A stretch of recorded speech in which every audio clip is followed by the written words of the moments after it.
If there were an award for the most foolish overconfidence, this guy would win it easily. The man walked into the bank in the middle of the workday, calmly approached the security guard, and flashed his ID with a big smile. No, he wasn't there for a loan. He was planning to rob the bank. All he had in his arsenal was a note that read, "This is a robbery. Give me all the money." The most ridiculous part of this story is that no one stopped him right away. The employees, stunned by his politeness and bizarre confidence, actually started putting money into the bag. Apparently, they thought that if someone came in without a mask, he must really know what he's doing. Or maybe they just assumed it was some kind of social experiment for television. And then, even funnier, this genius got into a taxi, left, and gave the driver his real phone number. The police found him within an hour after receiving the information from the bank. He didn't even resist. He just shrugged and said, "Well, I thought it would work out." Well, sometimes confidence is a good thing, but not when you're robbing a bank, leaving all your personal information and your face on every camera. And the next case will show that sometimes all you have to do is just ask, no mask, no note, and no weapon, and it all works out. He just said, "Give it to me." Some criminals spend weeks planning while others rely on improvisation. A man named Douglas walked into the bank with an expression like he was there for a Western Union transfer. He wasn't holding a weapon or even a note. He simply walked up to the teller and calmly said, "Give me all the money." No shouting, no threats, not even lowering his voice. And here's what's surprising. The teller, after freezing for a moment, actually handed him stacks of cash. The woman later admitted, "He was so calm that I thought either he's crazy or he knows exactly what he's doing." Douglas politely thanked her, wished her a good day, and walked out onto the street. The cameras, of course, recorded everything. The police found him at a nearby cafe where he was eating a sandwich and drinking a Coke. When they asked him why he did it, he said, "I just wanted to see if it would work." Well, it did work. Sometimes a crime isn't a plan, but just a strange form of social experiment. But there are those who decide to order coffee first and then commit a robbery. You'd think, what could possibly go wrong? Coffee and cash. This happened in a cozy cafe in Virginia. A man walked in, ordered himself an oat milk latte, and sat by the window. He waited until the staff relaxed a bit and stopped paying attention to him. Then he approached the register and handed over a note. It said, "This is a robbery. Put all the money in my backpack. I have a weapon." Interestingly, he kept sipping his coffee while the cashier actually started taking money out of the register. People around didn't notice anything. It seemed as if it was part of some strange role-playing game. Everything would have gone almost unnoticed if not for one thing: he paid for his coffee with his bank card. When the police arrived, they already knew his name, address, and even his preferred type of milk. He was arrested right at the neighboring store where he had gone to buy a muffin. He was surprised, as he thought everything had gone smoothly. But the next robbers decided that a moped was the perfect getaway vehicle. And that became their fatal mistake. A robbery on a moped. In London, two young guys decided to rob a jewelry store. The plan was simple: run in, smash the display cases, grab as much gold as possible, and escape on a moped. Yes, a moped, the kind of vehicle even teenagers use just to avoid traffic jams. You'd think, what could possibly go wrong? First of all, the moped got stuck in the doorway when one of the robbers tried to wheel it out of the store. While the second guy was running around between the shelves, the first was struggling with the door frame. Then, when they finally managed to get away, they chose a route through a pedestrian street packed with tourists. As a result, their moped slowed down, and they ended up in a small crowd. One of the passers-by, a guy about 20 years old, simply pushed one of the robbers off the seat. The second one immediately crashed into a trash can. The crime ended with applause from the crowd and the police arriving a few minutes later. But what do you think about a robbery where the criminal left his resume behind after failing? The resume robbery. In one electronics store, a guy tried to steal an expensive smartphone by simply grabbing it from the display and running for the exit. A security guard stopped him, and after a brief scuffle, the criminal ran away, but not empty-handed. He left his resume on the counter, a real one, with his phone number, address, and previous place of employment. It turned out he had actually come in to apply for a job the day before the robbery. He wasn't hired, so he decided to take, so to speak, some compensation. The police came to his house that same evening. The guy didn't try to deny anything. He just shrugged. "Well, I wanted to work here anyway, just in a slightly different way." That's one way to approach job hunting. And sometimes, to stay unnoticed, people put on costumes, for example, a ninja costume. But that doesn't make you invisible.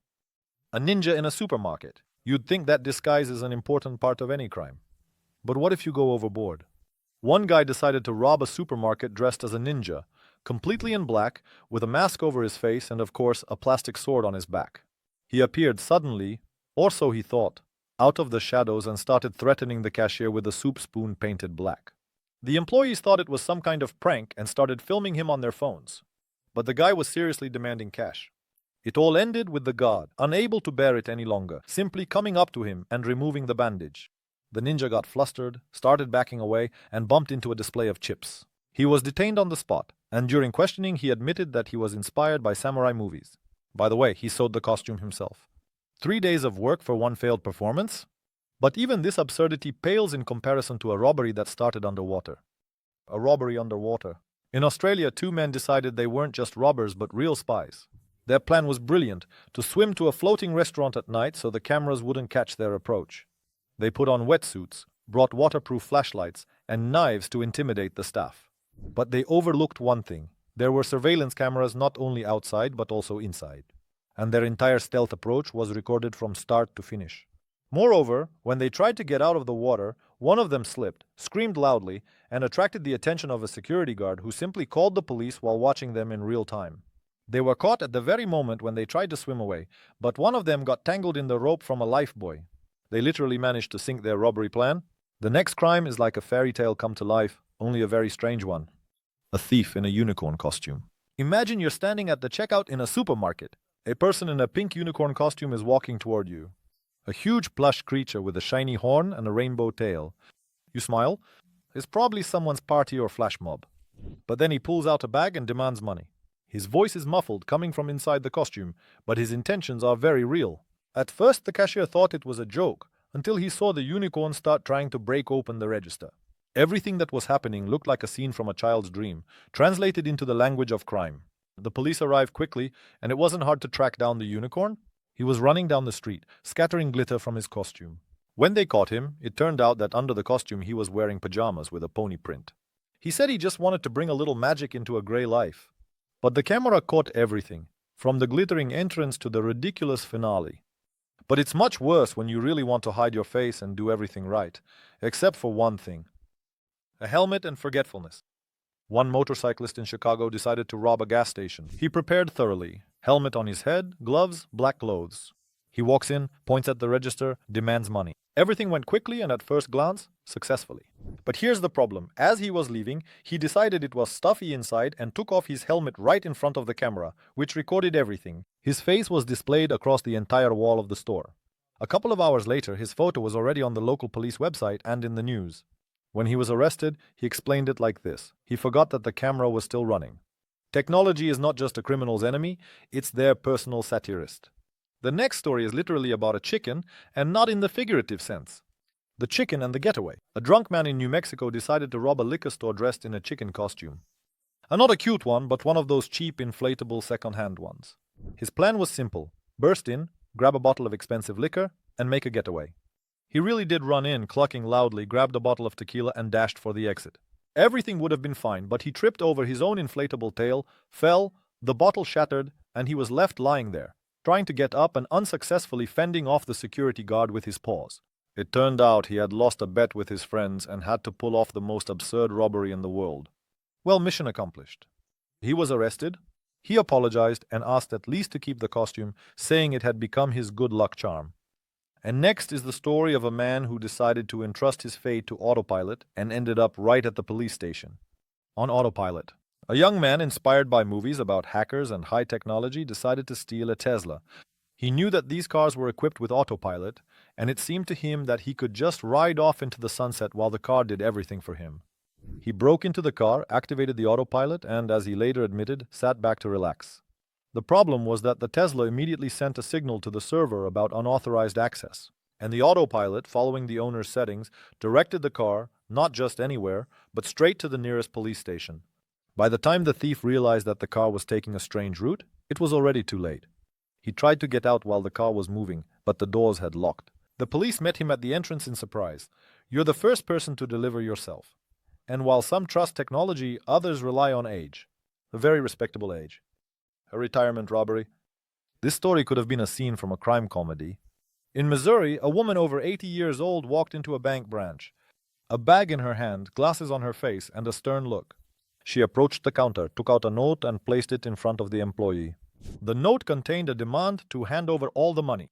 At the same time, the woman was holding a toy gun in her other hand, so cheap it looked like a souvenir from a children's set.